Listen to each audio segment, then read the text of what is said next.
and welcome to Two Chunks and a Hunk. My name is Jordan Wonders, and this week I am your chunk. I'm Doge, and take her to the chunk for me. Oh, and I'm Carter, and congratulations, San Francisco, you've chunked pizza. Oh, man. Hey, I would still eat that broccoli here's a pizza, question. though. I don't know. I don't think I would. It's crazy to me. Really? Yeah, I don't think I would either. I don't think I'm about it. I'm not either. But here's what I am about. We're all the chunks, so who could be the what's hunk? going on? It's not Adam again. It's he not too is a Adam chunk, this time. but It's he not. is very much He a really part dropped the of ball this why week. we chose he our stopped hunk. being so great. Yeah. No, the hunk this week, we've decided to bestow a special hunkitude upon none other than everybody's favorite raccoon, Tom Nook. Tom Nook. That's right. Changing my life day by day. Yeah, absolutely. Absolutely. Tom Nook is sort of the head of all things business upon our respective Animal Crossing islands. And oh boy, he's getting the job. Well, I guess we're getting the job done, and Tom is We're getting the job done for assisting. him. Yeah. We're working off our debt. Yeah, that's true. And so we have, in honor of Tom Nook, have decided to, the rest of our podcast will be in Animal Crossing speak. So.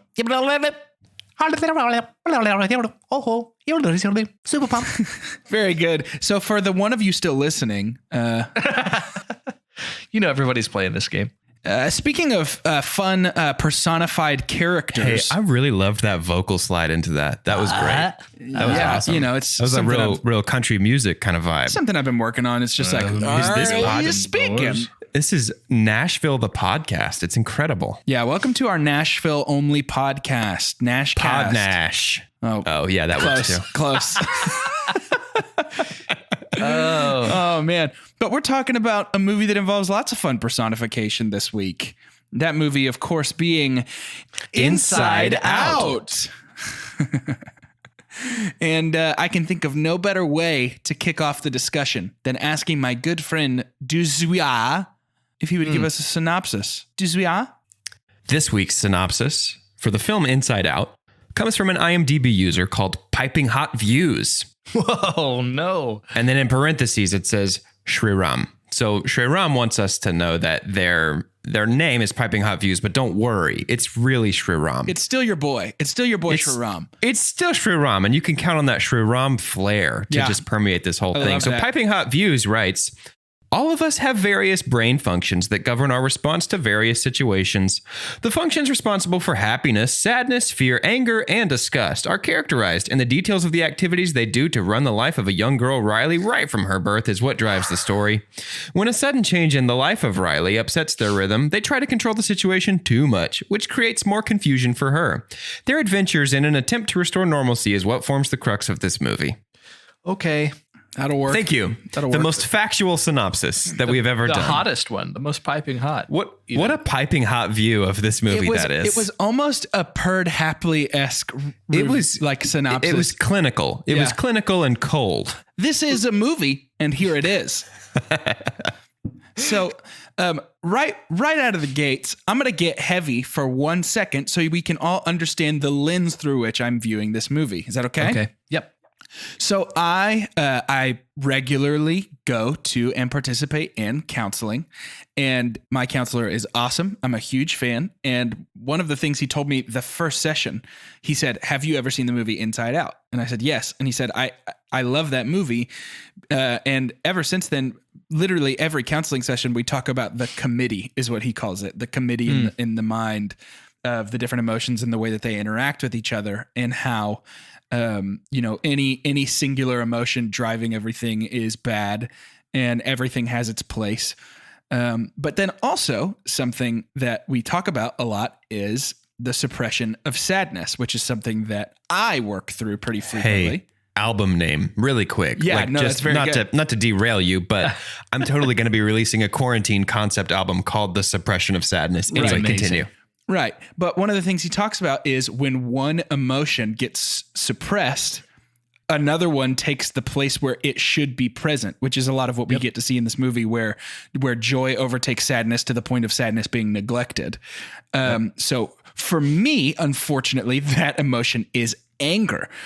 And so a lot of times watching this movie, I was getting like incredibly emotional because it's something I'm working on, but I was getting super emotional just being like, oh, like I know this and I feel this. And I really think that this movie does an incredible job of boiling down the human condition to a silly group of 5 committee members that are running the show.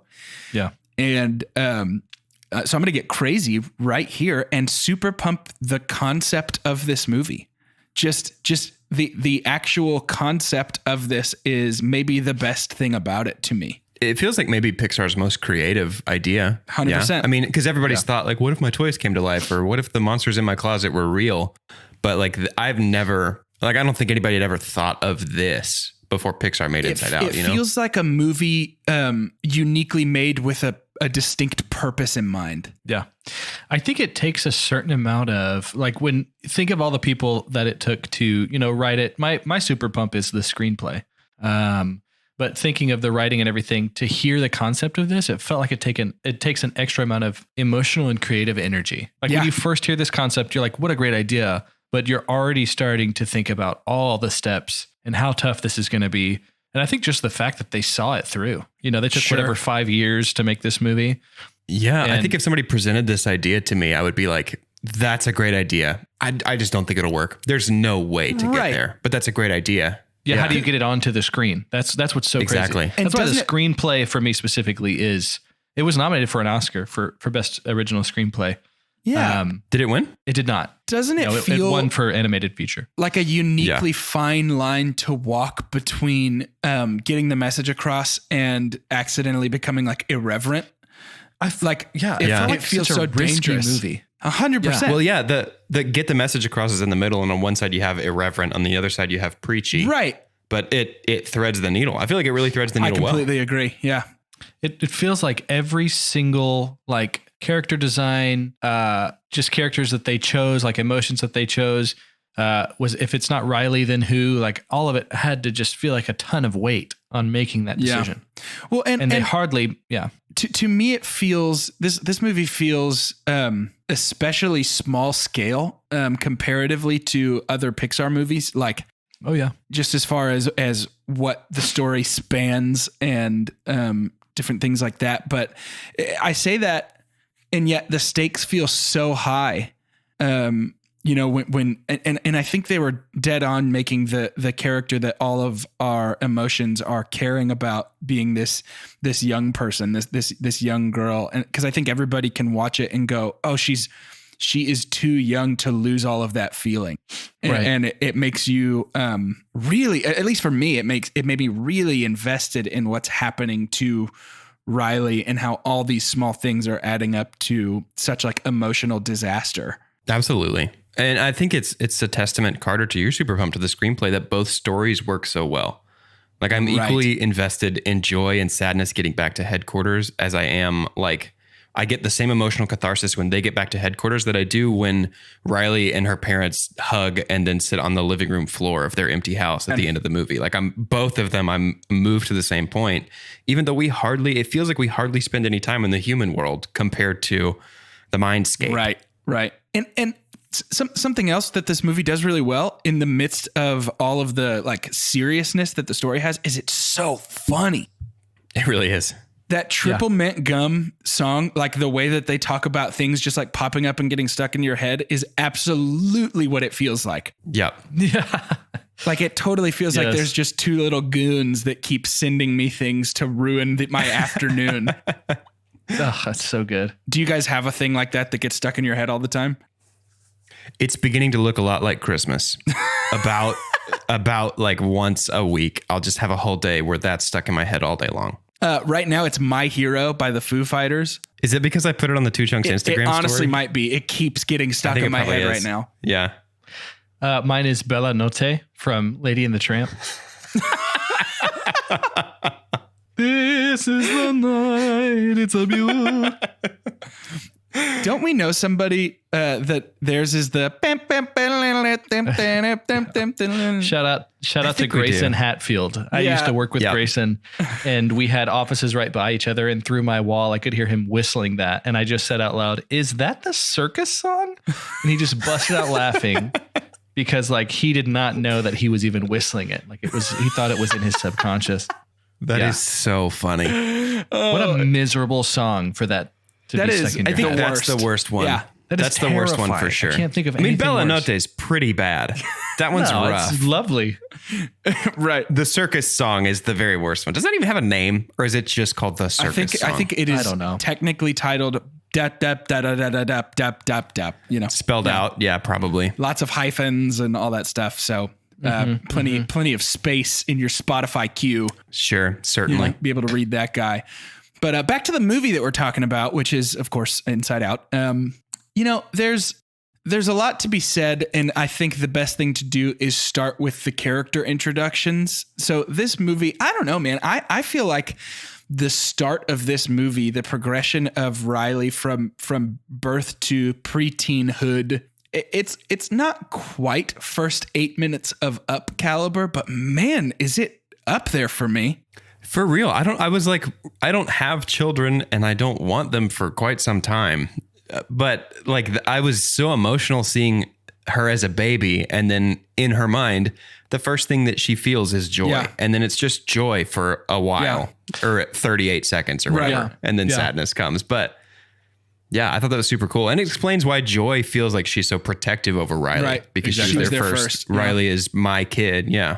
Yeah, I think part of the significance of the beginning of this as compared to Up is that there is a 100% chance that all of us can relate to the beginning of Inside Out. Right. Up can be a specific Statistically, like, most of us especially- were born. Yeah, exactly. Almost all of us were born. Yeah. I was like a Kyle XY situation, no belly button, all that stuff, but I get it. That is literally the only thing I know about that Me show. too. I remember seeing the commercial be like, he doesn't have a belly button. Huh. I guess I'll never watch it. You're going to have somebody email us talking all about that show, and Jordan's just like, yep. Yeah. No belly button, though, right? Isn't that it? We're going to get an email like, can you guys please do a Kyle XY series? No, actually maybe, but Actually, yeah, we might, but no, we won't. But we might. Nope. But yeah, I don't know. Do you think there's a universe where someday this opening is as widely regarded as the Up opening, or do you think that ship has already done sailed? I mean, I think the fact that it made it into this series, and most of the people that voted on this, like, that's the thing. Like, this series is largely movies from when we were younger. Sure. Yeah. When we were more of the target demographic for these, except for Coco and this one really stand out to me in terms of being recent entries to the Pixar catalog. Up is pretty new. The people Comparatively. Up was 2009, right? Yeah, I guess that's true. Yeah, and these are the only ones in this decade, or last decade, it's 2020 now, but last decade that made it into this. Yeah. Coco and Inside Out. And I think that to me shows like they're already overtaking a lot of the more recent entries in Pixar and standing out. Totally. At least those to me feel like Pixar went through a slump for a little bit. Sure. For me personally, with things like Brave, things like The Good Dinosaur, things like Good Dinosaur's after this, but things like Brave, things like Cars 2, Cars 3. Cars 4, 5, 6, 7, 8, even though Lightning McQueen's your favorite fictional character of all yeah, time, no, that's I true. think that there was a little bit of a slump, and Coco and Inside Out felt more like a return to form. This feels like the kind of creativity I expected out of Pixar, Monsters Inc., Finding Nemo around that time. Sure. Yeah. And so I think you're exactly right. I think they are going to be widely regarded, and it wouldn't surprise me if these kinds of things, I think Coco and Inside Out are stronger movies than things like Up, and I think they will pass Up as time goes on. Like in the collective memory of people. I think so too, because they're already rising quickly through the ranks, and so I think as time goes on, we're going to see these become like, man, that is iconic Yeah, Pixar. that feels deserved to me. Absolutely. Looking back at what has made our series, I think it's interesting that our first three are all solos so far. I mean, they are all no not franchises. a sequel or have a sequel. yeah. And that's really interesting to me. I don't know the ultimate significance of it. I can see a couple of these getting another movie someday. Sure. Inside Out maybe feels the not most suited for a sequel of all of them. I don't want an Inside Out I don't sequel, want though. it either, but it feels like the most set up for one out of these three. I can see that. Yeah, the one that they could even tell another story for. Right. I don't know. I mean, I said for years that they couldn't tell another Finding Nemo story, but they did make Finding Dory, even though I asked them not to. So I begged not to. I wrote so many letters. Send them straight to P. Sherman 42 Wallaby Way, Sydney. Nobody ever got back to me on that one. Oh, well. But I think that a lot of what happens later, they do a really good job of setting up the significance of right here at the beginning, the different relationships. They show how the islands are formed as far as like what's important and what makes up like sort of the core of what is important to Riley as a character.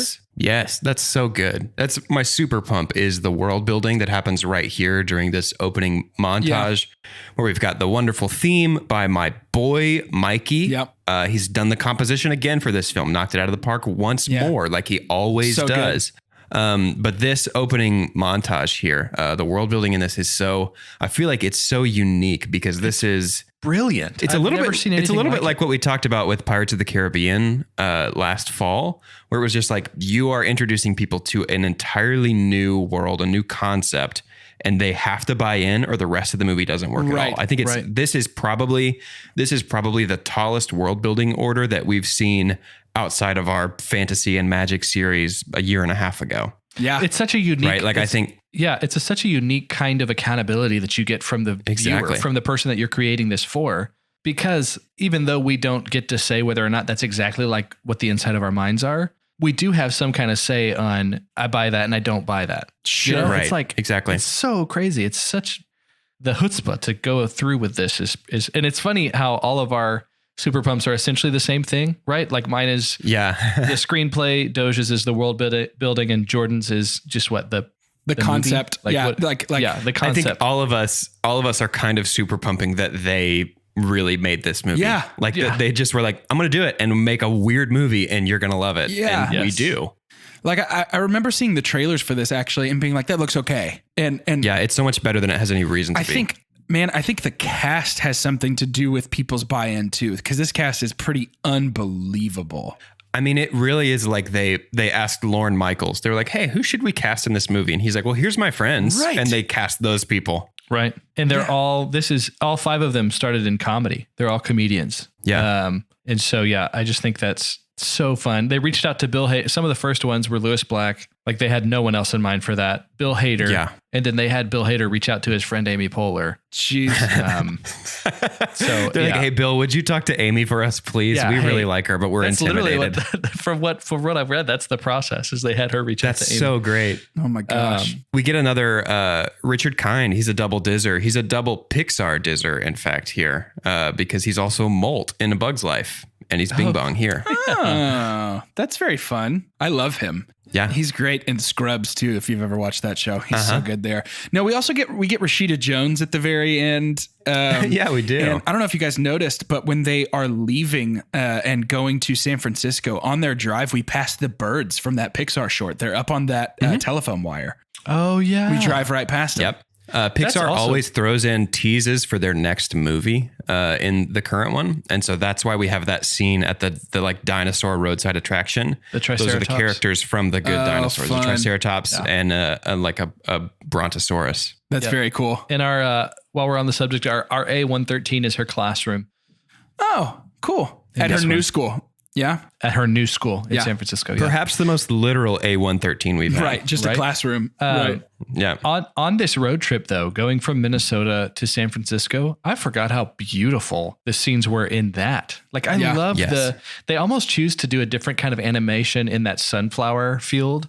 Yeah. But I loved it so much. I forgot so much about this movie. Yeah, it really is. The animation in general is like a whole other level. I've never seen anything like this. Our main characters are not solid shapes. I don't know if you guys caught that, but they're like their outlines are fuzzy and they look like they're just this collection of particles. And I have some experience with 3D design and animation. And so most movies I can understand like, okay, that's a 3D object made of meshes and vertices. And I can understand at least conceptually what they're doing. I have no idea how they did these characters with those kinds of, and maybe I'm just showing the limited breadth of my knowledge, but I've never seen anything like these characters. Well, that process, they wanted them to look like energy. And so they had done it with joy first, and then it was draining the budget. And so they're like, fine, it'll just be joy. But then CEO or whatever saw it. Iger, I think at the time. Bob Iger. Yeah. Yeah, it would have been Bob Iger. And he was just like, no, let's do it for everybody. And so they're like, That's amazing. that's awesome for the movie, but for those artists to go back through and render them all in So the much same way work. that took them forever with Joy. But it almost is like, like they had to go in and make you guys- separate molecules that Yeah. made up a body. Did y'all It's just notice crazy. that Joy doesn't cast a shadow? Yeah, I love that. It's super She's the only interesting. one that Joy doesn't casts cast a no shadow. I did not notice that. because she's glowing the That's whole time. amazing. And so Yep. she's lighting the scene around her, but she's not casting any shadow. Very Yeah, the character interesting. design is brilliant. We talked about yesterday how like joy is supposed to look like a star, sadness is a teardrop, fear is a nerve strand, anger cool. is a fire brick, and disgust is broccoli. Like, I think it's amazing. So, I do want to say there is one thing. So this feels like a good time to bring up my super dump, and I want to be very clear. This was a tough one to even come up with one, but I did find one. Riley's emotions are the only emotions in the movie that don't look like the person they are in the command center for. Everybody else's emotions all look like them. At first I thought, oh, maybe it's just as you get older, your emotions start to look more like you. But nope, because then we see Riley's like young friends her age and stuff, and all of their emotions look exactly like them. Not a huge problem, but just confusing to me a little bit. Hey, that's my super dump is very similar, and it's that it doesn't seem like the emotions in Mom's head are controlling her mood in the same way that the emotions in Riley's and in Dad's head are. Because Dad, we've got the anger, like putting the foot down basically when he grounds Right. Riley. In Mom's head, sadness is always driving, but sadness is not making Mom sad. See, okay, I have a theory Her here. emotions don't seem like they're interacting. I don't want to stomp on your super dump because I totally get it, but I have a theory here, and I really think it is as people get older and better emotionally adjusted. If you noticed, there was somebody in the center, but they were all sharing the control center together, sort of like Riley's expands so they can all drive at once. I mean, that's what emotional health or emotional IQ looks more like, is no single emotion driving everything you do and kind of sharing that space a little bit. For me, that's how I interpreted that, as like, okay, mom primarily kind of is driven by sadness, but she's learned to adjust and let a lot of her emotions sort of work together to do those things. Maybe it would have been a runtime thing, but I would have loved to see more of like in Mom's head leadership by committee rather than everybody just having the same thought. Like I want it to be a quilt, not a melting pot, to borrow that imagery. Sure. But right now it just feels like there's an indistinct blob of emotion in Mom's head. Yeah, I think I agree with that. I do love them all daydreaming about the Brazilian helicopter pilot. Virginia. Jordan, I completely understand your super dump and support it. I just think that was a necessity. I think it would be way too confusing to not have. It felt like it was just an artistic decision. Right. Totally To get say, it. we've got to find a way if we're going to get in, because if the sacrifice is that's too difficult, let's not go in anyone else's head. I don't want that. It's not worth it. I think it adds so much to be in everybody else's head, but yeah, I totally get that. I agree. With the amount of thoughtfulness and brilliance and creativity in this script world making, things like that are what stand out. Yeah. With the super dump. Yeah. And mine is, I'm going to jump to the end for mine just to get it out there so I don't forget. I think the stacking of the ideal boyfriends to go ahead and get back shows that Joy is really creative, but it doesn't show that the writing was very creative right there to me. I was like, Sure. is that the only way we're going to get back is by stacking her images of all these, like the perfect boy for her, which is basically like Harry Styles from One Direction. Let's get 1,000 of them. Right. And then that's how Joy's going to get back and save the day. It is super funny, I love though. that though. I love that though. I do think too. It's really creative. This is just how I feel about with Jordan's thing. Like, Sure. Yeah. it is hilarious, but with all the other stuff that you've done and the things that you've named, like, this is how you get us back. Yeah. Let's I just agree. put in a bag that can hold anything, an imaginary bag. Let's put her image, like 1,000 versions of her image of her best boy. Yeah.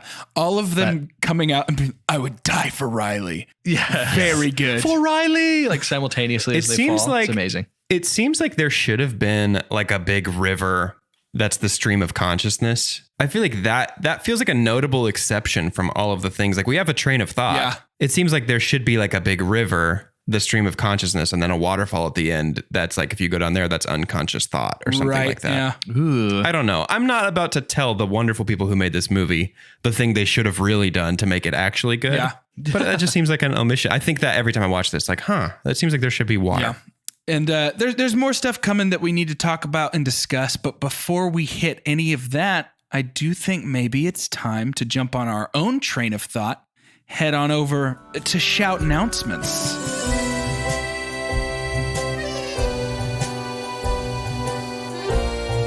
Welcome to Shout Announcements. That's how we do it over here in the Two Chunks laboratory. That's how you do it. That's how I was about to say, Yeah. that's how you do it into your microphone because you don't have to hear it. Look, I don't flip burgers at your job and tell you how to flip burgers at your job. So how about hey, we got something really cool for you listeners. It's called Patreon. And we're Patreon on top of it because you need to keep your eyes peeled this week for our Cars 3 special review of that wonderful movie. It's going to be pretty great. But in our Patreon, you get access to all kinds of fun stuff, special episodes that are only for Patreon members, special parts of our website, also only for Patreon members. And you're probably thinking to yourself, that's gotta be, I don't know, billions of dollars in order to be a part of that. You're wrong. It's not. It's only 3. That's significantly less than billions. So how about you hop on over? Yeah, I'll say. Be a part of that family. So much less than billions. Yeah, 2 or 3 minimum. Another thing that you can be a part of is next week on our show that comes out every Tuesday, in case you're unaware. We're going to be going and looking for our little buddy who's gone missing. And we're going to be talking about finding him. Nemo, that is. Finding Nemo releases next week. An ask that I would have, not only will we be finding Nemo, here's your homework. By the time we have found Nemo next week, I want you to go find our podcast on iTunes and subscribe there. I need you to rate and review. Then I need you to go find Instagram. It's a new social media platform that they have specifically for the pandemic. Go find that. Two Chunks has a profile. Follow us there. Then also go find Twitter, not the bird that you named last week because you're bored, like the other social media platform. Right. Follow us there as well. It's an app. This is sort of a weird alternate Mad Max type thing where social media is being portioned out like water, right? That's sort of what we've created. Yes. Yeah, I like that very much. Speaking of things I like very much, I do like our show, so maybe we head on back.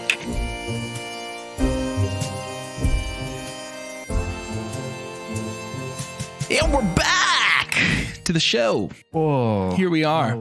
Yeah, I've been working on my shock jock voice. We talked about it a little bit earlier. I figured I'd get on while the getting's good. You know what I mean? The getting's about to be gone, so enjoy it right now. No, that's definitely fair, I suppose. I would love to talk about the Brainscape created for this movie. Is that okay? Yep. It is so interesting to me the way that everything was sectioned off. And I can't help but feel like in this movie, everything is intentional. It doesn't feel like anything was done half-heartedly or just sort of decided on. And so I love that the islands are right in view. But I also love maybe more so that daydreams, dreams during the evening, all this stuff is all set just somewhere kind of in subconscious long-term memory, just sort of back in the aisles. Because I remember the first time I watched it, I was like, wow, this feels desolate. Until you go down into the shelves that hold all of the long-term memory storage. And then it's like, oh, okay, there's so much here. And that just feels like what remembering things feels like. You've got the stuff that's on your brain all the time. And then, you dive deep a little bit and all of a sudden you're there and you're remembering something and then you're daydreaming about it. And then, what if French fries were really that big and all that kind of stuff. Yeah. I don't know. It's just very fun. It shows a lot of purpose to the colors too. Sure. We find out at the very beginning that different colors signify like what emotion that is basically that Riley's feeling. But I do love when they're starting to fade. Yes. And we have like our grays and our blacks and our darker grays, and that duo that we've already talked about that keeps putting the gum commercial back into her memory. One of those is Bobby Moynihan, by the way. It is Moynihan. I love that they're just like totally trashing most presidents. Like, let's just remember Abraham Lincoln, George Washington, and the fat one. And like, Right. That's so fun. funny. It felt like almost all the jokes about inside someone's mind were something that related to me. And I sit there wondering, like, did they just pull it off to where it's for everybody? Like, Right. because if that's the case, that's wild. But it's also wild if it's just it's Like crazy. you're Riley. This movie could be called Inside Carter. Yep. But the setup, I love like the hierarchy of things. Just different people and different aspects of Riley's personality have different jobs to do and oversee. I just think that's very funny. And I particularly love like Fear just sitting and watching the dream later on that night and being frustrated that it's a reshoot or a replay of a previous dream that he's seen, that kind of thing. I know. I'm having a really hard time not doing the Chris Farley SNL thing where it's like, remember that part? Right. That was awesome. Right. So with that being said, that I'm actively trying to avoid being the guy that's like, remember that? That was awesome. I do very much love the fact that dreams, it feels like dreams are like SNL, like it's a sketch show that the writers are that they're like writing it daily, that they're like, all right, we just got today's memories in and the writers have cooked up a great script for us. Like, I love that so much. Yeah, it is. Especially considering who the cast is, it feels super fun. Yes, absolutely. And I think doing it any other way wouldn't have felt like a dream. You know what I mean? How frequently dreams contain stuff from data. I think what this all keeps boiling down to is how brilliant the writers and the producers and the direct, like everything just gels. Yes. It's unbelievable how good and how universal it's able to feel. Right. Like we're three friends who are very different people. But I think all of us are saying like, yes, that's exactly my experience with dreams, with remembering US presidents, with like trying to manage my emotions. Like, it's just so universal. And I have no idea how they did that. I don't either. They took things that just are so applicable. And I know we're all just saying the same thing 3 different ways, but yeah, it is. But none of us have thought about it. I don't know. Yeah, no, I think it speaks maybe to the, that there are some universals in the human experience, just the way that, my personality is different than yours and yours and yours, but something about the subconscious and the way that it functions is pretty standard across the board a little bit. I think now might be the time to go ahead and talk about, we're talking about how creative they are of like how we lose imaginary friends. Yeah. I'm trying to avoid it. Because it makes me so sad. Let's talk about Bing Bong. So as we're talking about like creative ways of manifesting things that go on in our minds and in our hearts, the loss of an imaginary friend. I know we hate to get to that point because it's so sad. Bing Bong. Pete Docter made a very intentional decision to not have Bing Bong be a part of the trailers or the movies. Yeah. When he was asked about that, it's because he feels like he watches too many movies that give stuff away. It's like, okay, I don't have to see the movie anymore. Right. But not having Bing Bong feels pretty significant because Bing Bong as a character is heartbreaking and poignant and one of the biggest tier quotas of any Pixar movie, if not the biggest. This seemed specifically designed to affect me emotionally because my number one thing that I get sad about is like forgetting and the passage of time and growing up. I think that's why the end of Toy Story 3 hits me so hard. Whenever Andy gives his toys to Bonnie, I'm just an absolute wreck. Well, any of these, and I am here too. Yeah, any of these moments that we know are uncontrollable, like Mama Coco starting to literally just lose her mind and her memories and stuff. And it is "Take Her to the Moon for Me" has got to be oh my gosh, the saddest line. What's our voice actor's name again?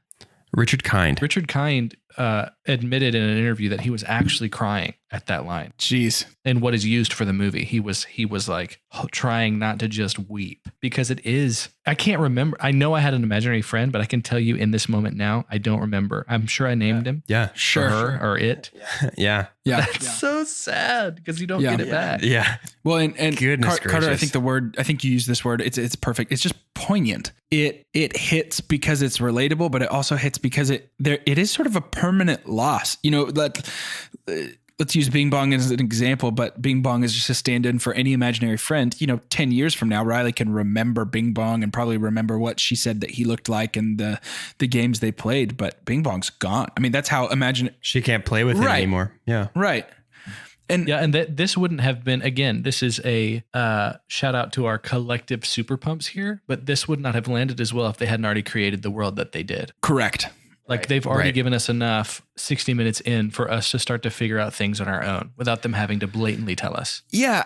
And I think part of it is realizing that Riley is coming to the age where you forget your imaginary friend because you're also at the same age where you can sort of start to hit the real emotions of things getting all messy together. Yeah. The whole thing revolves around what Bing Bong represents. And I feel like it's all about the loss of the, not necessarily innocence, but maybe the just simplicity of childhood emotion. Sure, yeah. And like having to enter a world of nuance, which means that there are some things that are emblematic of that simplicity. They're going to be gone forever and inaccessible to Sure, Riley. absolutely. But it's good, but it's a sad kind of good. Well, and it's so funny that for you, so when you say everything kind of boils down to Bing Bong, is that the whole movie for you? Like, is that what you mean? Like it? Not necessarily. I think Bing Bong is the tree trunk, right? But the roots of the movie are the loss of simplicity of emotion and the loss of like, I feel happy, because I don't think like an emotionally healthy person might say I feel happy, but at the same time, they're feeling some sadness and some melancholy and some fear, right? And you can't say you're happy or you're joyful in the same way a kid is happy or joyful, where that's just what they are. I think for me though, there's an aspect. So to me, what I would call my interpretation of what the roots are is learning that, and this is obviously personal, but learning that sadness has a place and a role to play. And fill in sadness, fill in the blank with any emotion. They all commingle. And I don't know, maybe my favorite scene in the entire movie is looking at the memory of the day that Riley's team picks her up on their shoulders and going back and realizing that the joy she felt from that was only possible because of the sadness that preceded it. Yes. And learning, you know, in the same way that the only way that I as an adult can enjoy, like roast asparagus is by first being disgusted by it as a kid and then having a moment in my early 20s where I muscle through and eat it. And I'm like, whoa, I've been missing out on this my whole life. And the joy of the discovery that I like something was only possible because of the disgust that preceded it and made me stay away from it. You know, the catharsis of letting go of anger is only possible if anger's there to begin with.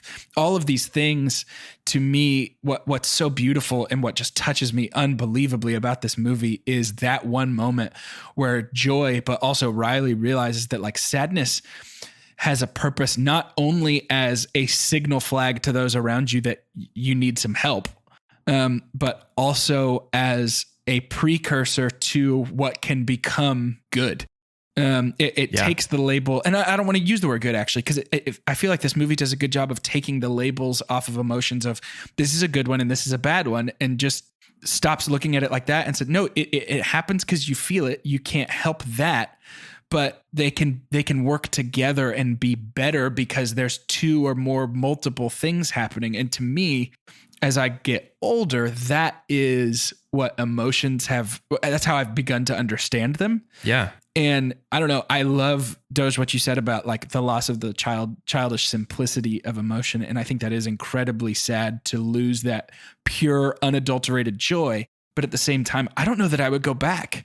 Right. And I think that's what we're supposed to feel by the end of this, because by the end of it, all her core memories look like marbles and they're all different colors and different emotions working in harmony. Like none of her core memories are a single simplistic color, but she's growing out of her childhood way of thinking and becoming a young adult who's got fully rounded and fully integrated emotional responses to situations. And so, yes, it is sad to lose that simplicity. In much the same way, I can imagine a parent would be sad if their kid doesn't want to play pretend anymore. But at some point, the kid grows up and begins to think in the way that an emotionally healthy individual thinks. Right.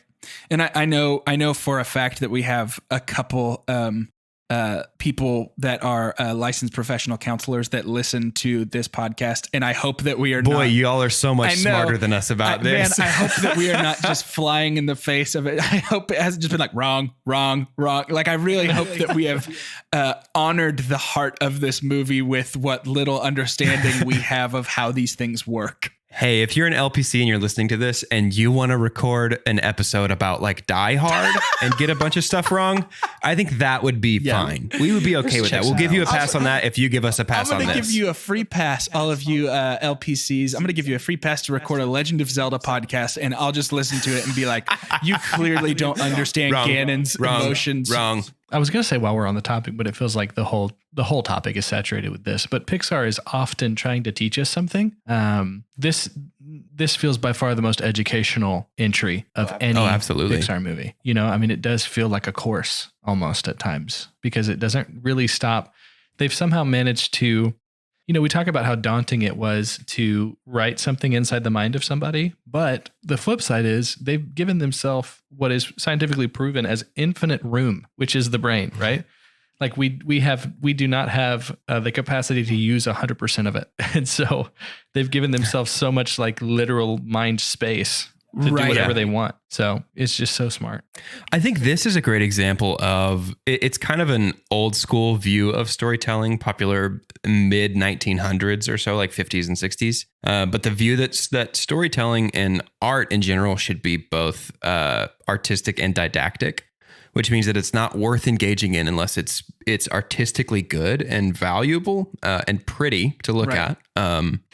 And it's also didactic, which is a fancy word that means instructive. Right. And so Pixar, I think, usually does a great job of that, Cars notwithstanding. But I think, ciao, baby. For this one especially, like it is so, you're exactly right, Carter. It's so didactic and it's so informative. And I walk away from this movie saying, okay, there is a new way to live my life that I've seen is better because of this art that I've engaged with, which means it's valuable art. It means it's something I can engage with and should engage with. Yeah. There's an element to it of better for having watched it. Yep. Don't cry because Bing Bong's over. Smile because he happened. Yeah. You know, is what I always say. It's right here. I'm actually looking at it on the wall of my home office where I'm recording this. I've got a t-shirt that just says, "Don't cry over spilt Bing Bong." And oh my goodness. I feel pretty good about that. Hey, are we pretty much, are we tying a little bow on this guy right now? We can, even though this is also one of the Pixar movies that you could talk infinitely about. Oh, 100%.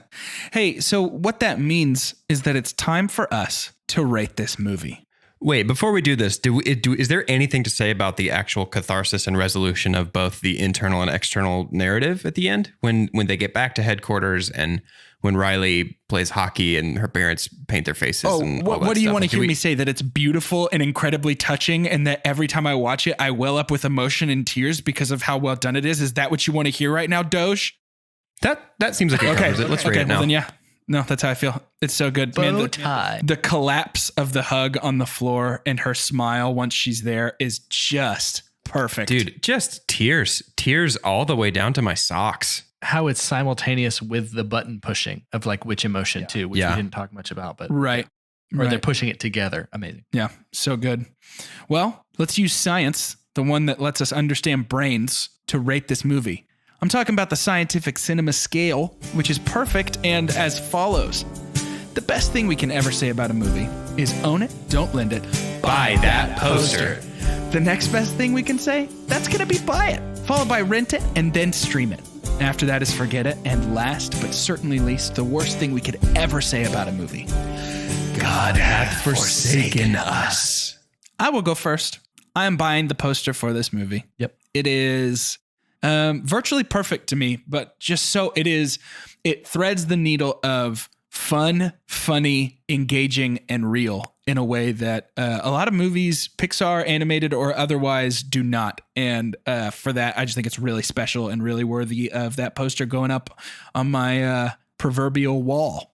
This is going to be a poster for me as well. Maybe the easiest poster I've ever bought in our podcast. I talked earlier about it being artistic and didactic, and I think it is both of those things. But I think the third thing that really pushes it over the edge is how important I feel like it is. Like, I think this is something that is, I don't know. We start from a point that a lot of people are at where I have to suppress the so-called negative emotions, and we end as an emotionally whole, emotionally adjusted, emotionally well-rounded individual, which I think is everybody's goal. At least everybody that I know, that's what they want to be. And this is a movie that offers a path toward the self that you wish you were. And so for that, I think it's like one of the most important movies we could be talking about right now. So well said. I buy the poster too. At the Cannes Film Festival, when this movie hit the credits, it was an 8-minute standing ovation. And that is just I think the feeling that most people get when you're watching it, that somehow they've hit the nail on the head of something that you always knew existed, but did not know how to communicate. And to do that for the majority of just the crazy amount of individuals in the world, for real, blows my mind in terms of an art form and what they were able to accomplish. There's hardly anything like it. I say hardly because I can't think of the thing, but I bet there's might be something out there. But in this moment, I can't think of anything it's like. Yeah, probably like Triple X, that Vin Diesel Ice Cube. Dude, that's another one that's really important. Just all up in the brainstem for that kind of stuff. So, hey, as Doge mentioned in shout announcements, make sure you tune in next week as we talk about Finding Nemo, the fourth place choice in our series that I think this is the first time we're saying this episode. Pixar picks. Pick what picks your Pixar. So make sure you check that one out as we find our boy, Neems. Looking for that little Neem. Check that little Neem. We gonna find him. That's my rap Lil name Neem. from now Lil on. Neem. Lil Neem. You got one gimpy leg. Oh my gosh. When I run, has to be a circle. You're going to get an email in Two Chunks inbox, and it's from neem23@gmail.com. It just says, how dare rip you apart. How dare. So thanks for listening. And to end today's episode, I'd love for us each to say our name and think of the sixth emotion that we would have included in the committee. For Two Chunks and a Hunk, I'm Jordan Wonders, and the sixth emotion is jonesing. I'm just jonesing for a LaCroix right now. I'm jonesing to hop over and play some video games. I'm jonesing for a nap. He's our voice actor for Jonesin. I'm just jonesing. Jonesin is, of course, I'm glad you asked. I had it locked and ready to go. So why wouldn't you ask? It's so good. Your stalling is brilliant. No, Jonesin is going to be Steve Carell. Excellent. That's Yeah, wonderful. that's the decision that I made before you even asked. So thank you. I'm Doge, and the missing mystery emotion is Wii Sportsiness. This is something that is important for a growing individual to be able to engage with. And so this emotion of Wii Sportsiness is going to be voiced by Antonio Banderas. Yes. So good. I'm just going to make up an emotion. I said Jonesin. Yeah, that's true.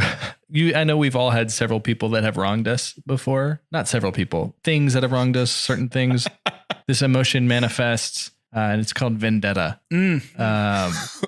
And it kind of takes the reins when everyone else is sleeping. Sure. Who's that voiced by? It's Liam Neeson for sure. Yeah. Well, good. it's actually Hugo Weaving, but I appreciate the effort. It's Liam. He's literally V and V for Vendetta. Okay, but it's different. Who are you going to get to say the particular set of skills then? It's Mater. Yeah, it's Larry the Cable Larry Guy. Cable Guy. In my new movie, there's an emotion called cable. And it's Larry the Cable Guy actually there in people's brains. And it's for the inner cable that we all have that connects us to our Larry the Cable Guy humble roots. And then we just slowly fade out on top of that great joke.